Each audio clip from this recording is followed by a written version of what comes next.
And now, live from the Elite Ringside Network studios, this is the Raw and Smackdown Super Show! And here are your hosts, AJ Jensen and Spencer Hart. You could get high or you could get low. You could stay young or you could grow old. Let it go. 'Cause I'ma go for broke. You could go hard or you could go home. You could live life or you could just fold. Let it go. Hello everyone, it's Spencer Hart. This is Smack Talk and Raw Review. It's the Super Show here on the Elite Ringside Network. We're back after a week hiatus, joined as always by my good friend, Mr. AJ Jensen. How you doing, my friend? Not too bad. What's going on? It's good. Did you enjoy your week off? Yeah, but there was a lot that I wanted to talk about last week, so that kind of sucked. Let's get into that right away then, because we have a lot to cover from last week and this week, so it's going to be an action-packed episode today. Let's start out over on Monday Night Raw last week. I know the only thing you wanted to talk about was the main event. Yeah, I mean, you got Braun Strowman and Big Show inside of a steel cage, which, if anyone remembers the first two matches we got with Braun Strowman and Big Show, they were probably the two best matches I've ever seen the two biggest men in the company perform. Right. Like in the history of wrestling. Like, I've never seen two men that big go out and do what they did. They didn't disappoint in that steel cage match. They brutalized the hell out of each other. Still put on a decent match. We got Big Show trying to climb out of the cage, which was fucking bonkers. But I was going to say, like, it was the first shocking moment of the match until the end, but Big Show dropping an elbow off the top rope was insane. That was awesome. It really was. Yeah. And I was like, holy shit, like, that's insane.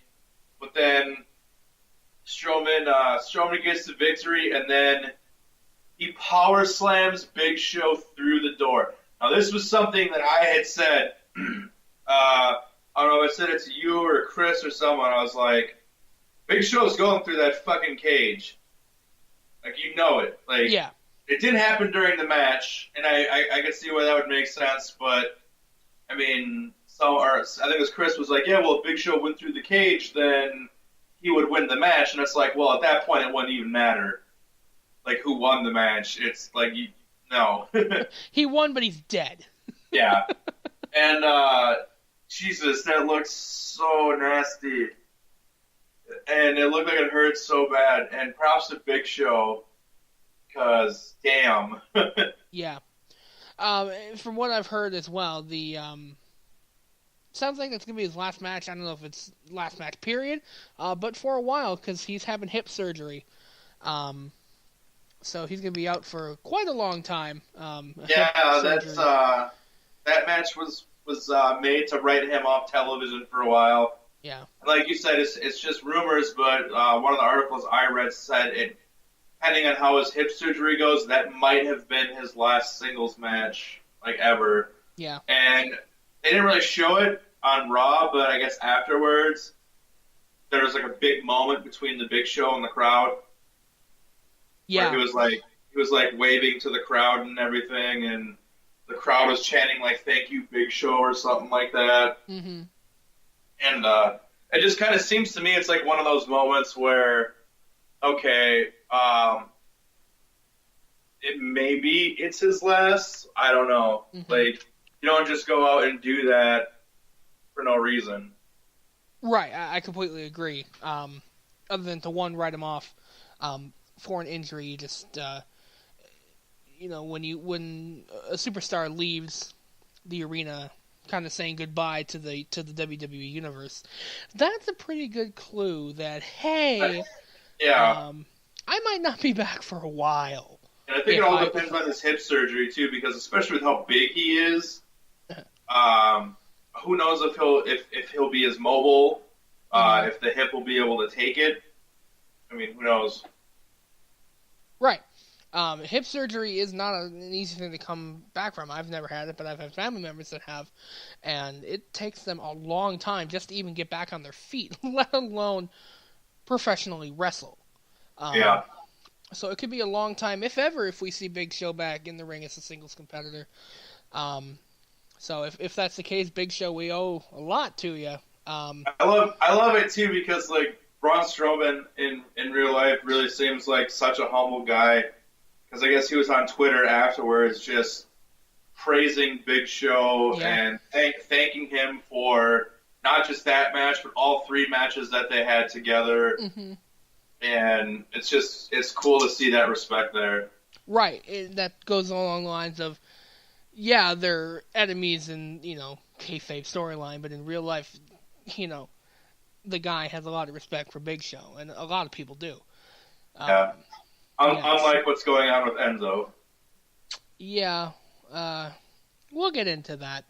Yeah. A little bit later in the show, because we're not happy about that. So, I want to talk about from last week, I want to talk about the women's tag match between Sasha and Alexa Bliss and Nia Jax and Emma. It was announced before this match that if Nia Jax and Emma could win this tag match, they would be inserted into the Raw Women's Championship match at No Mercy in 2 weeks on the network. So, spoiler alert, they won, Nia Jax and Emma. Is this a good decision? I know we'd been talking about the possibility of Nia Jax being inserted into this match. It's a triple threat match. I guess I'm wondering why Emma was inserted in this match. I want to get your thoughts on Emma also being inserted into this this championship match at No Mercy. I think it's all honestly part of the hashtag Give Emma a Chance movement. Mm-hmm.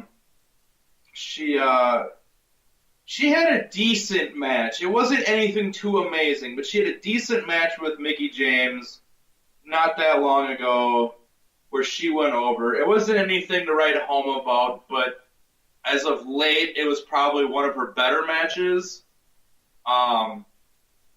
So I don't know if that's just them hashtag giving Emma a chance.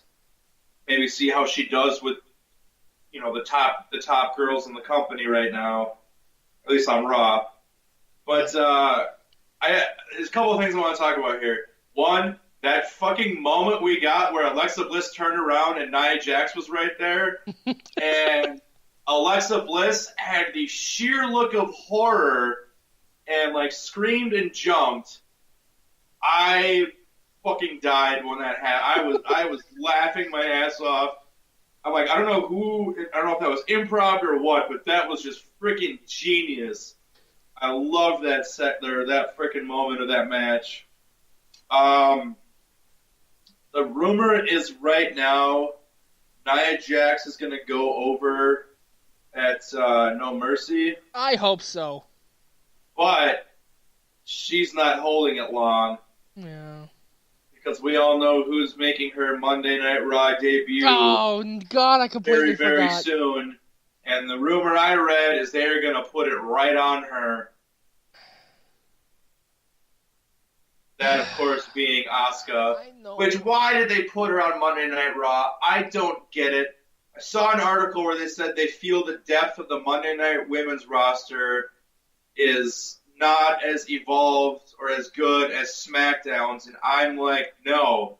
It's quite the opposite, actually, because on Raw, you got Nia Jax, you got Alexa Bliss, you got Sasha Banks, you got Mickie James, who's always, a competitor. Mm-hmm. If not Alexa Bliss, but if Emma can step her game up, she's been a contender in the past. She can damn sure be one again. But you go to SmackDown, and it's like you got Charlotte, who obviously she's been gone as of late with her father being sick, and then you got drawing a blank. Becky Lynch. Becky Lynch. You got Carmella. Naomi, Natalia. Carmella, garbage. Tamina garbage, and I hate saying that because I used to be very over on Tamina, but like I said, that one match she had a couple weeks ago, she just looked unsafe as shit. She almost broke the freaking neck of the person she was wrestling. So ring rust is clearly set in on her. But the quality of matches we've been getting on the women's roster in SmackDown versus Raw, it just pales in comparison, I think. Right, and that's because of the depth. You know, you've got way more experience on the Raw side.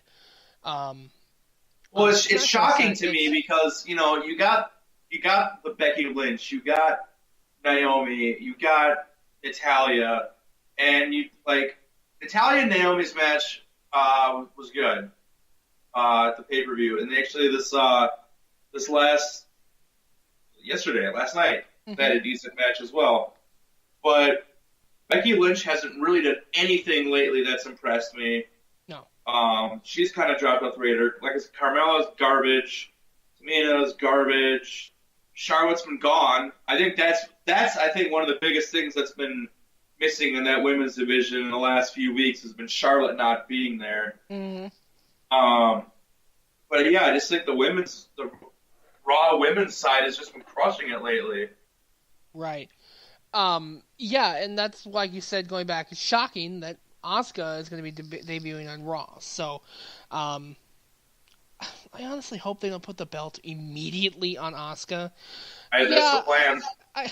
I understand the reason behind it. Nia's supposed to get it, No Mercy. Asuka's going to debut.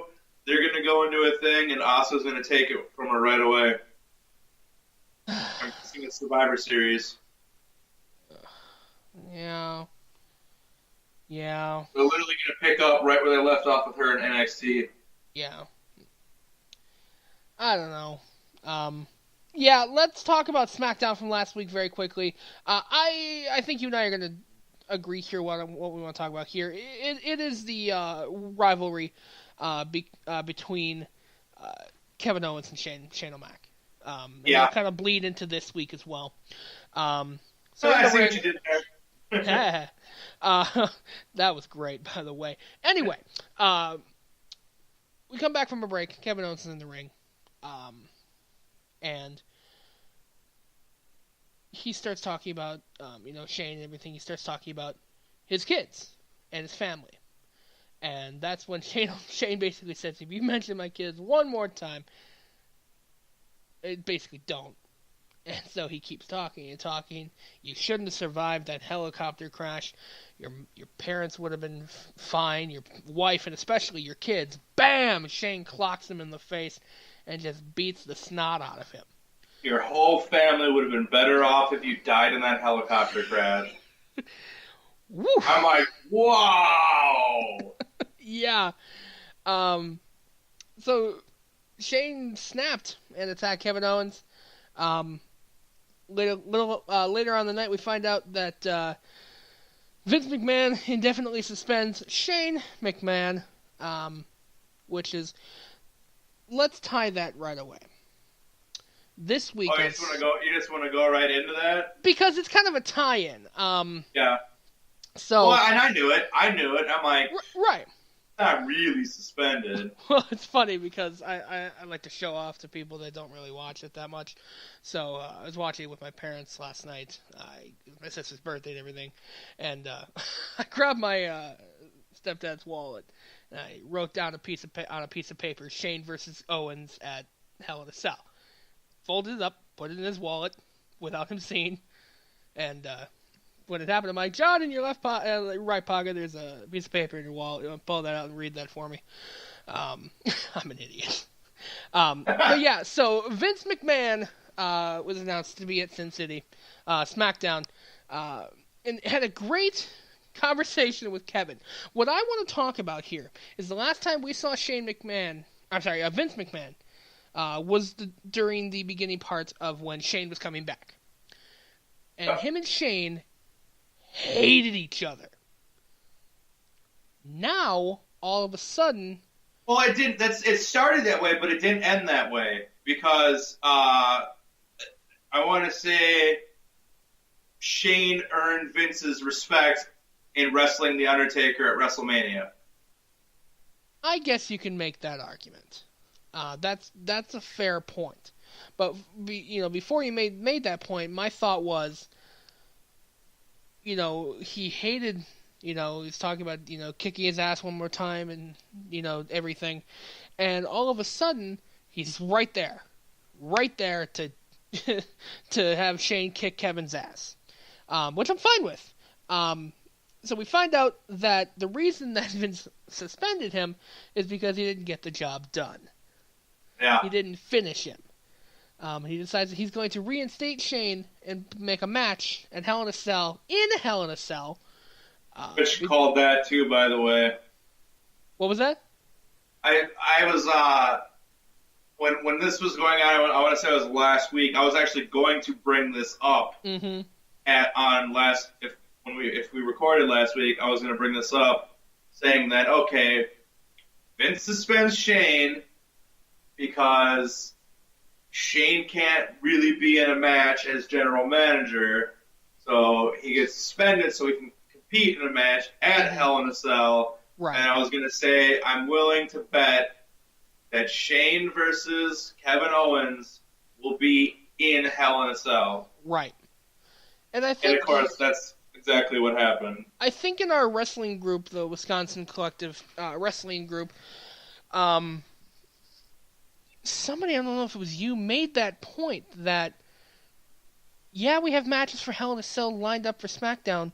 None of them had been announced to be inside Hell in a Cell. The WWE Championship match, the eventual rematch between the New Day and the Usos, which we'll get to in a little while here as well, at Hell in a Cell, I assume. But do you think they go with more than one Hell in a Cell match this year? Because last year... Got to. Yeah? You think the tag match will be in Hell in a Cell? I'm not sure what match is going to be in Hell in a Cell, but you got to. You can't call a pay-per-view Hell in a Cell and then just have like one match with Hell in a Cell. It's kind of like there's got to be at least two.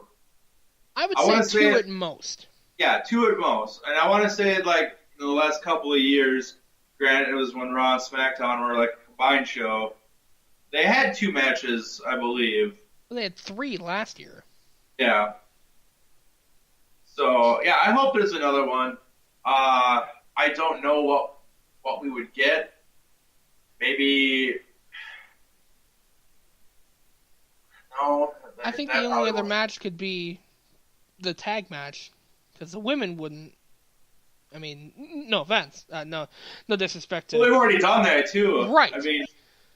Have but they yeah, done like a tag match in Hell in a Cell? I don't. Well, yeah, they had tag matches before. I think we talked about that because there was like DX versus the Big Show and right, Vince McMahon. So maybe they could do the tag match in a Hell in a Cell. But anyways, we're gonna get Shane McMahon and Kevin Owens in Hell in a Cell, and my immediate thought was, what are they gonna do to top last Shane's Hell in a Cell? Yeah. And dove off the damn thing last time. Yeah, and I'm trying. Can't to really top that. I mean, yeah. I'm trying to. I could see Shane do some weird Spider-Man shit inside the cell, where he climbs it and then he kind of like crawls across the top and then maybe drops an elbow like hanging from the cage or something. Cool. But yeah, who knows?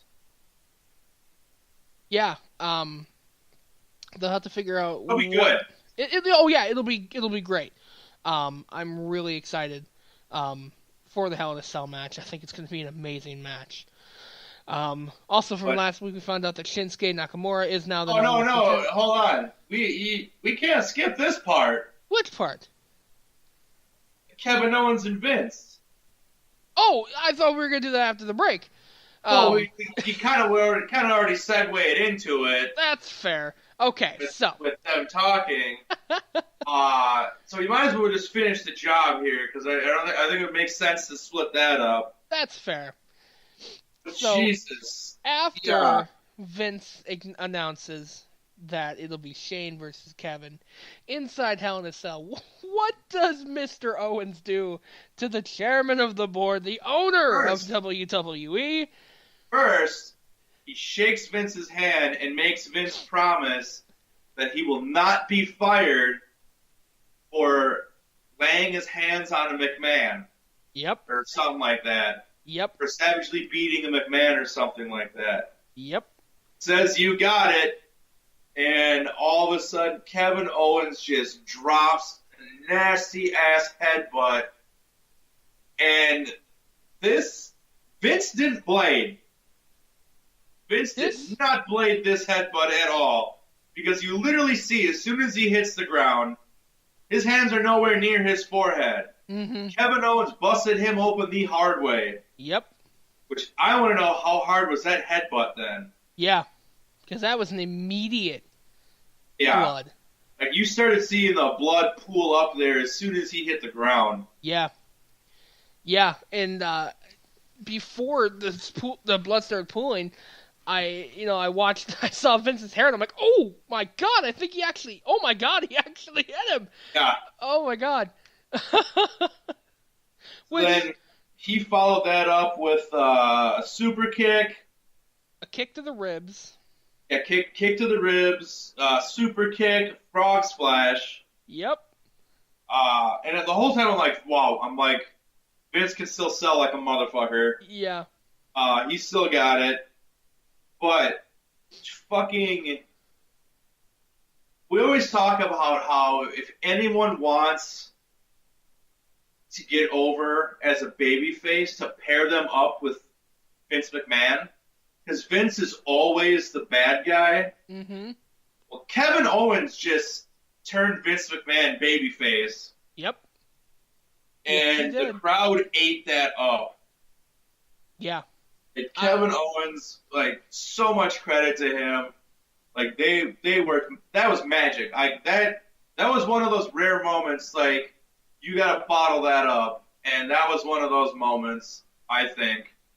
We haven't seen anything really like that since, like, from that magnitude, we haven't seen anything like that since Austin. I agree. I really agree. And, yeah, and this blows my mind, too. So, Kevin Owens and Shane McMahon, Shane McMahon jumps Kevin Owens last week. Everyone's out there. All the trainers, all the backstage people. Daniel Bryan comes out. The owner of fucking WWE is getting his ass kicked by talent. And it takes 3 to 5 minutes for 3 refs to come out. And then one backstage, like, management person. Where the hell is Daniel Bryan? Nowhere to be found. That blew my mind. The owner of the company is getting his ass kicked, and you send out 3 refs and 1 management guy? Yeah, and one got his ass kicked. Man punches Kevin Owens, and the entire training staff, management staff, and the frickin' general manager, the general manager, or whatever Daniel Bryan is. Yeah, general manager. He comes out. Where was he last night? I'm like, that kind of ruined it for me, but yeah. That's just a mean nitpicking thing. Like, that's the owner of the company. The fucking locker room should have cleared out. Right. In my opinion, for that type of moment. Right. But, yeah, damn. It did draw out Stephanie McMahon, though. The first time we've seen Stephanie McMahon since WrestleMania? Well, it was after that, when she fired Mick. But it's been a while. It's been a few months. Yeah, it's been a while. Yeah. So that was quite an ending to SmackDown, in my opinion. So, we are going to take a quick break. We are going to come back and we're going to discuss the other half of our show, Raw, and of course a little more SmackDown from this week. That is coming up next here on the Elite Ringside Network. Psst. Hey you. Yeah.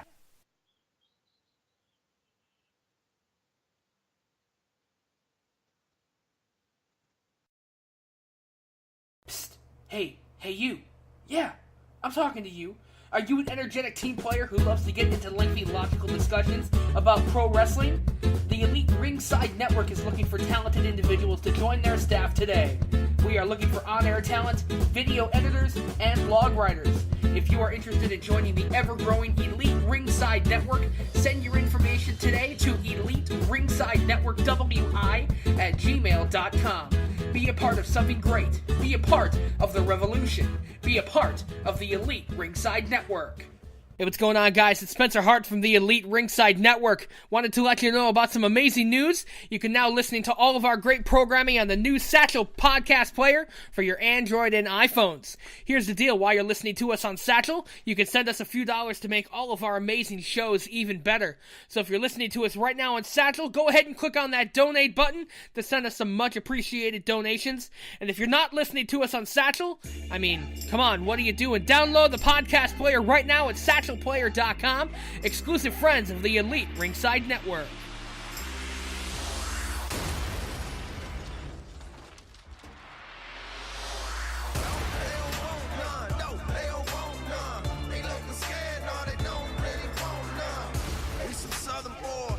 Welcome back to the Raw Review Smack Talk Super Show here on the Elite Ringside Network.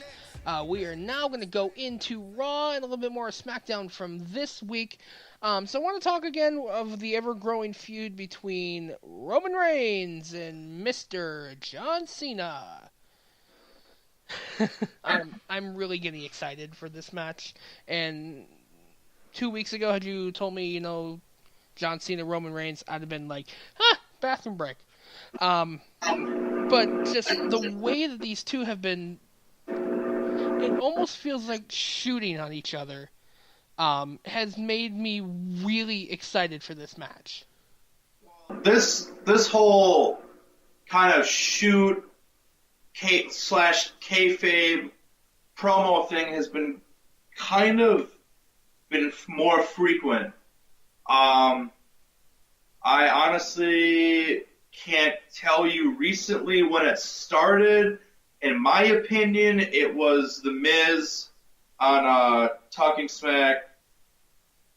I was just about the same thing. To me, it started with The Miz. When he went off on Daniel Bryan. Yeah, I completely agree.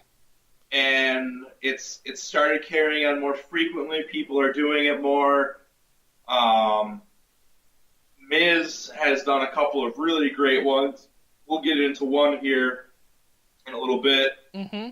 But this whole purpose of putting John Cena and Roman Reigns together, it has worked. It's done exactly what WWE wanted to do. It wanted to get people to care about a Roman Reigns match. Yeah. How they do. Because those two are just going out. I've seen, this has been some of Roman Reigns' best mic work in his entire fucking career.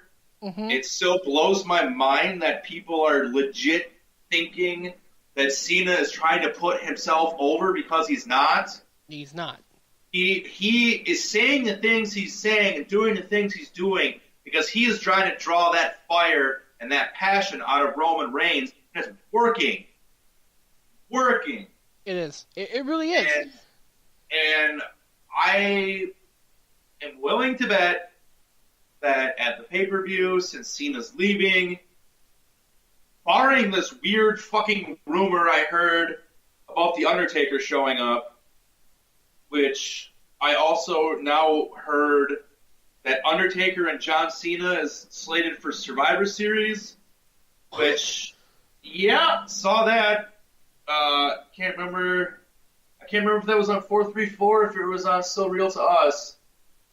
But they said, oh God, is it No Mercy or Survivor Series? At the very end of like the little commercial, you hear the Undertaker's bell gong. And then, of course, there was some Undertaker reference that John Cena made on Raw a couple weeks back, saying that he's not a washed-up veteran with a bad hip, at the end of his career. Right. Didn't say he retired, saying a washed-up veteran at the end of his career with a bad hip. And yeah, now I'm hearing these rumors that Undertaker is supposed to get involved in that match with Reigns and Cena, and it's going to be Cena and Taker at Survivor Series, which I fucking hope not. No, me neither. I fucking hope not. The only way I would say maybe is because, in my opinion, it should have been John Cena that retired The Undertaker in the first place. I agree. Roman Reigns. It should have been John Cena. If they do this just to make that happen, because Chris and I also said that Undertaker should have retired at his 25th Survivor Series pay-per-view. Right. Like, started at Survivor Series, end 25 years later at Survivor Series. It's a great, great career, great round, nice. It's an odd number, but at the same time, it's an even number to, like, end your career at 25, So if they do all that just to bring Taker back and have him retired at Survivor Series by Cena, then fuck it. I'll deal with it. I'll watch it, and then good. Okay, Cena retired him, and he retires with Survivor Series. But it was total fucking squirrel moment there, segue. My point was that John Cena, all these people are bitching, John Cena needs to start putting people over. One, he already has. Two, he's more than likely putting Roman Reigns over at No Mercy. So, Yeah. Like you stated, I really hope that The Undertaker doesn't show up during this match, because it would make all the trash talk, all the, everything for the match to end with an Undertaker interference, in my opinion. See, I could just see it being something as simple as Taker doesn't even show up. It's they have a match, Reigns and Cena are going at it, and Cena's building up. He hits those shoulder blocks. He hits the spin out power bomb. Hits the 5-knuckle shuffle. He's about to hit the AA. The lights go out. The freaking bell gongs. The lights come on. Cena's standing there like, whoa, what's going on? Turns around, spear, 1, 2, 3. Yeah, that would be actually not bad either. If they did something, I can imagine that's the way it's going to go, is because they're not going to bring Taker in for anything other than his match, more than likely, if that's the case. Yeah. But it's that right there, what I just said, is a way to get Roman over, and it's a way to not make John Cena look weak. I agree. And I hope that both of these men come out of this match strong, and they should. Because the build-up to this match has been fan-freaking-tastic. Yeah, it really has. And I'm sorry, John Cena is just killing it. I mean, this has been some of his best mic work since he feuded with The Rock. Yeah. Years ago. This is some of the best stuff coming out of John Cena. And he hit Roman Reigns at No Mercy. I'm like a drug test. Ain't getting past me. I loved it. I'm just done. I'm done. He wins. Like, you have to have the match, because damn. Give Cena the 17th belt. That's it. It's done. He wins. It was like that moment, and was it Orton? When Orton was feuding with Lesnar, Orton said something similar to that, like... Oh, he said, no enhancements required or something like that. Yeah, Viperville, no enhancements needed. Yeah, and I'm just like, but yeah, Cena nailed it. Yeah. Yeah.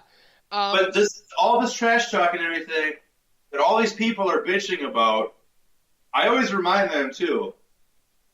Like, you're feeding right into it, and they're like, what do you mean?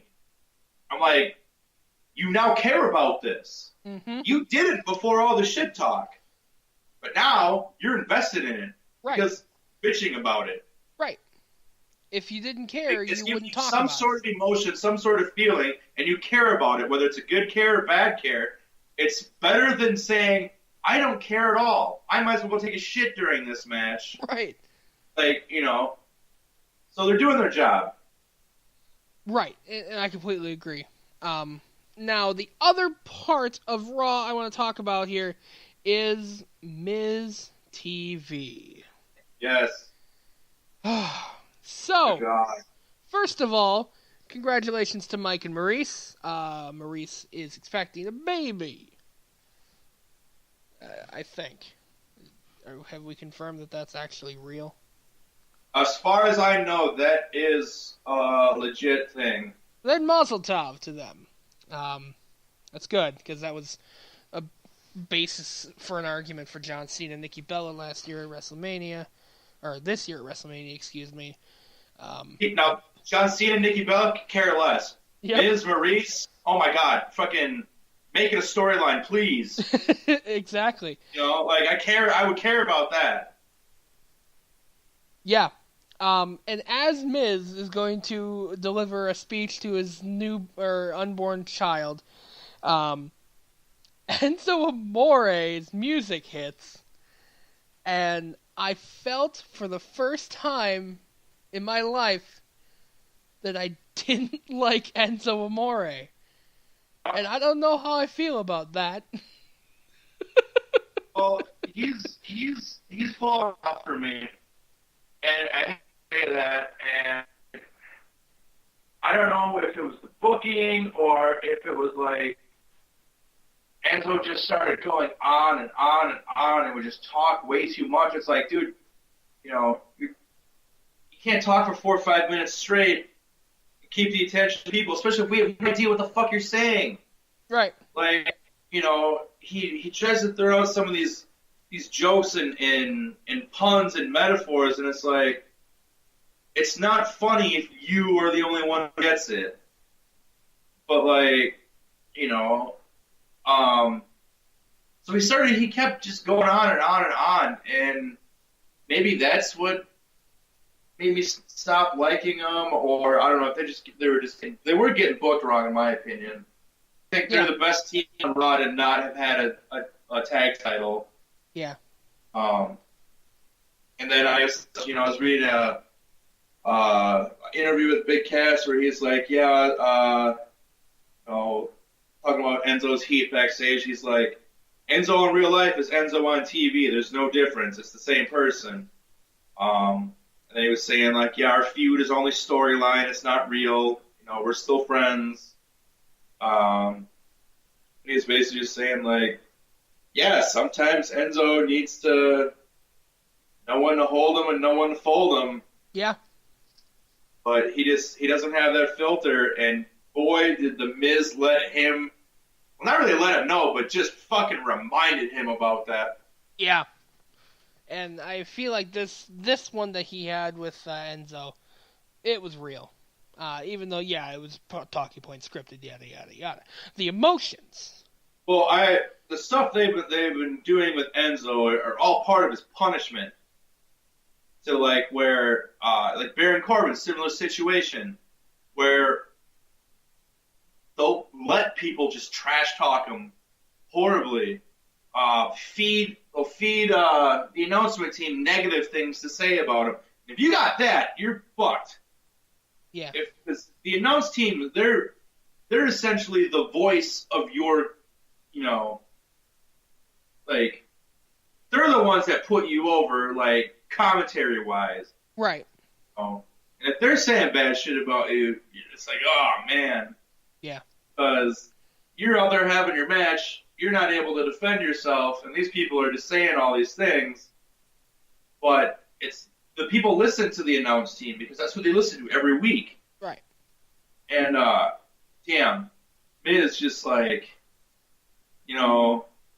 you come out here and you run your mouth, and that's just a problem. You don't know when to shut up. That's why you got kicked off the tour bus. That's why you got kicked out of the locker room. And then when he's like, you think you went to 205? Like, oh God, how do you say that? Like, on your own? No. There was nowhere else for you to go. Yeah. That was a great Pissed line, off an entire locker room. Yeah. Yeah, so with about 5 minutes to go here in the show today, I want to spend more time on this Enzo thing, and I'm sure we'll be talking about it for weeks. I want to thank one of our listeners really quickly for the line that I'm about to use. It's no wonder that Liv left him. If Enzo is Enzo in real life. I want to talk very quickly on the SmackDown Tag Team Champions, The New Day. Yeah, dude, that match was insane. That match was baller. We've seen several matches between the New Day and the Usos, and every single time it is just awesome. Like, I can't think of a bad match that those men have had together. Right. Which makes me want a Hell in a Cell match between these two at Hell in a Cell. Which is... I could dig that. Yeah. I think I could dig that. I think the whole world could dig that. Yeah. Yeah, so I'm really happy that the New Day are SmackDown Tag Team Champions. I don't really care which one of them's holding the belt.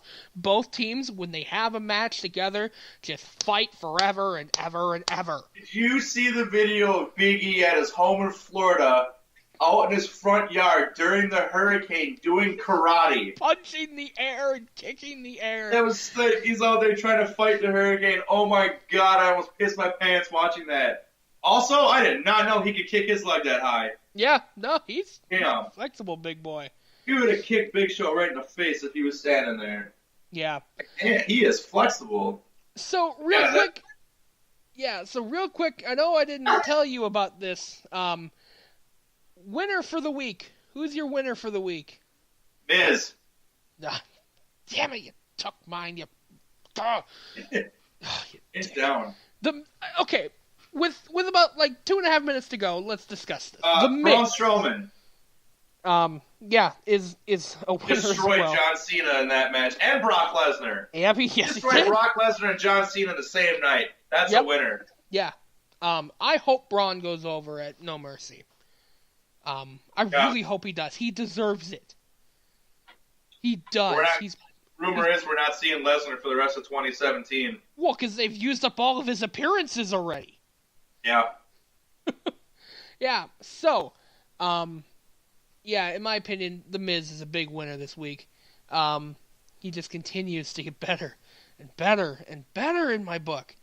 And also, real quick, too, AJ Styles and Ty Dillinger had a great United States Championship match last night on SmackDown, too. Yes, they did. They really did.